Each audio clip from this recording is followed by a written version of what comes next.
It was reported in the newspapers a few months ago that Mayor Rahm Emanuel will be sending his children to the University of Chicago Lab School.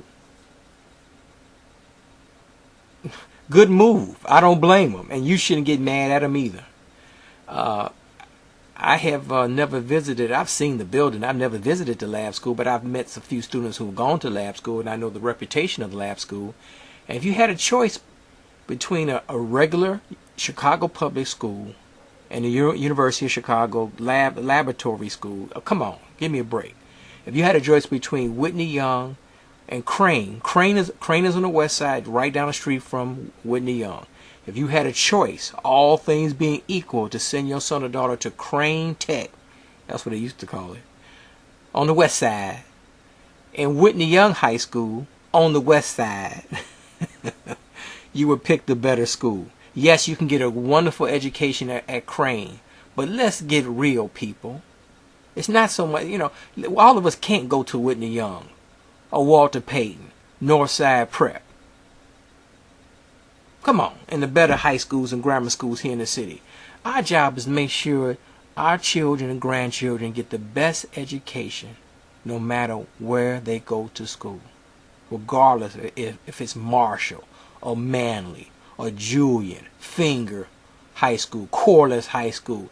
Most high schools are average, with average students from low-income homes. I know that. But that ain't the point. Most of us gonna go to these schools if we live in the city. So we have to make sure that we demand our children, we demand the best from them, the best from ourselves, and the best from their teachers, so they can get the best education they possibly can at the school they attend.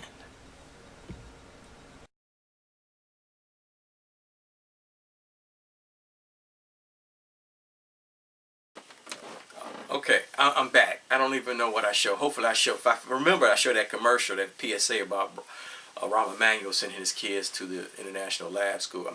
University of Chicago Lab School. Hopefully I showed that. And a few of I like PSAs. We need PSAs. I love public service announcements. Love them. I got 3 lights up here on this pole right here. I used to have the lights on the mirror or the dresser over here. I ain't got time to flip the camera around. But I had 3. Like, I like telling y'all the setup of the studio to let you know, how we do these things. But I put 3 lights. I need to have 3 100 watt bulbs. I really need some diffusers. I don't have diffusers, so the picture's kind of hot because I don't have diffusers over the lights. See, I didn't go to school for this stuff. I really should have gone to Chicago State at Kennedy King to learn how to do this stuff professionally. But I'm lazy. Okay, I haven't turned. I haven't put the pictures on the green wall, the green paint on the bedroom wall over here. So we do. Hopefully, I'm saying I put these 3 lights. I had 2 lights last time. I had 3 lights. I put the lights closer to me. Hopefully, although my face, the picture's hot and then hotter than I wanted to be. It's too much glowing. But the key was to make the green paint on the wall. Make sure the green paint on the wall is lit up, so I don't have the snow in my jacket. I mean, the chroma key doesn't bleed through my clothes, if that makes sense. I was listening to Kim Commando on radio. She's a internet computer guru, and this gentleman was called in, and he called in thinking, maybe I should show a picture and whatever, and bring the green paint back up. But he asked her how my son wants to do green screen. Can I get what kind of program? And I have a Corel program that does this, because I wanted an Adobe program or some other program. They were more expensive, and plus they seem harder to use. This is not the best program in the world, but it's very inexpensive and it's very easy to do my green screen. That's why I wanted my own software, so I can do green screen. I only do it like once or twice a year, y'all, but I love it. I love the effect. I mean, I used to be a kid wanting to be on this is what I'm going to talk about later about believing and whatnot. When I was a kid, I wanted to be a Channel 2 News anchor. Channel 2 News, the WBBM CBS affiliate here in Chicago. That's what I want to do. Lester Holt got the job I wanted. Lester Holt, the famous Lester Holt on NBC now. He was a CBS anchor here in Chicago, the local CBS anchor, Channel 2. And now his son is on TV. His son is on Channel 5. He's great. Stephen Holt. He's cool. And so he's a great anchor, great guy. I mean, I've never met him. He seemed pretty nice on TV. I'll meet him eventually. So he's on television. I'm still doing public access. Because I didn't want to play the game. I want to, play the game and, do what I'm supposed to do. I mean, if I some little tap dance, yes, boss. Sometimes you got to do that. Nothing wrong with that. You got to do what you got to do. But where was I? Television. That's what I always wanted. I always want to do green screen. I never thought I had vision being at Channel 2 doing green screen. But I never thought I would do green screen right in my house. Let me go to wealth, then I go to belief and end the show. Okay, we'll do that. I think I got 20 minutes. I think I can end the show. We'll see what happens. I could talk forever. Let me just take a deep breath. Finish the show. We're gonna go to belief. We'll first go to building wealth. I was talking about building wealth. Here in the African American community in South Chicago, the focus of the show is to entertain and enlighten people and hopefully persuade African Americans to have what in these low-income neighborhoods? Clean neighborhoods, safe neighborhoods with excellent schools. Clean neighborhoods, safe neighborhoods with excellent schools. We need a mass movement telling African Americans, poor working class African Americans, poor working class, the underclass especially. Think about this. When you have children especially, because what destabilizes the community? Stupid teenagers. African American men, they small children, they ignorant and stupid, throwing paper on the ground, being all loud. They in their teens, stupid, crazy, being all loud, throw paper on the ground, commit crimes. Okay, when they 20s, throwing paper on the ground, playing loud music, committing crimes. And not all African American men, there's a percentage of them. We need a tipping point backwards where we reduce this crime to the point where the criminals say, man, am I the only fool committing crime here? And they would put themselves in check. But African American men who started out as boys, who came from a mama and mothers. You see, these girls want to have these babies at 15. They're better off having it at 25. They want to have these babies in their teens or early 20s, and they're not ready to raise children. So we need to first have a mass movement saying, African American teenagers and you in your early 20s, do not have children. Do not have children. Hopefully delay children until you're 25 or 30. Please, delay having children. African Americans must delay having children. I ain't say stop. I used to. Y'all got mad at me. Stop having children until you are 25 or hopefully 30 years old. Okay, if they show up at 10 or 15 or whatever, if they show up at 25 or 30, make sure your children can read and write before they go to kindergarten. They're well behaved. And if you're very, very poor, ask for freaking help. People are helping you. They have organizations like Ounce Prevention. They have all kind of different organizations. Ounce Prevention, I see this on the internet. They have a whole bunch of people that will help you with prenatal care, early childhood development, all this stuff. There's a lot of support for poor black folks, poor anybody if you take it. Don't be ashamed to take the help. Now, y'all, you just want money. I'm talking about help raising your children. So you don't let your children run around in the street, play all in the hood, come home and watch TV all day. I don't want to hear that. I hear my daughter laughing and giggling, watching the internet. I say, baby, we ain't having this.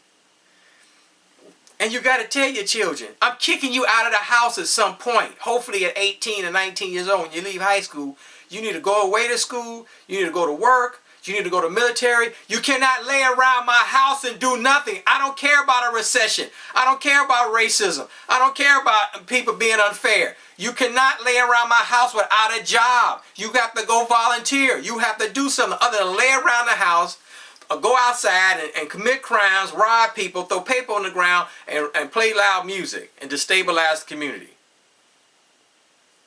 See, I'm a limo driver. That's what I do. And I'll go around all the affluent neighborhoods. I see millionaires and billionaires come off these private jets, come off of first class, airplanes on first class, not second class, not coach, first class. Go to the finest hotels and take them to the finest restaurants, places I can't even go up in. You know what I'm saying?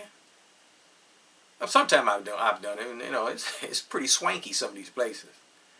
So I go to these nice neighborhoods, these upper middle class neighborhoods, and let's face it, there's some African Americans who have money and who got some damn sense. Most African Americans got sense. But we got this poor, this ghetto-ness, this hoodness, and people say, Mark, you ain't one of them. Move away from them Negroes. I want to say the N-word, but we stopped. I used to say it all the time, but I stopped saying it. They had a movement to stop saying N-word, so I bought into it. So I just say Negroes. I'm using it as a pejorative, of course.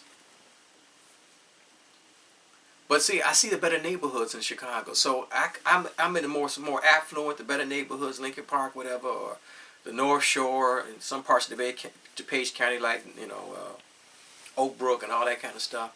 And I come home to the hood every night. And what do we see? We see men walking around and teenagers and paper on the ground and loud music.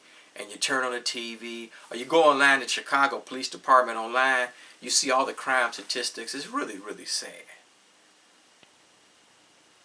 It's all about raising children properly.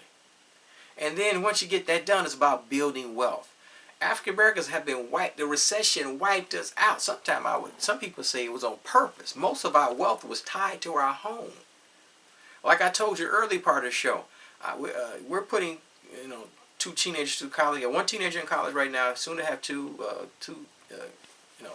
grown children, if you will, in college. So instead, and it's costing a lot of money. So instead of buying that nice car or having really fancy vacations, we chose to spend that $500 to $1,000 a month to put their kids through school.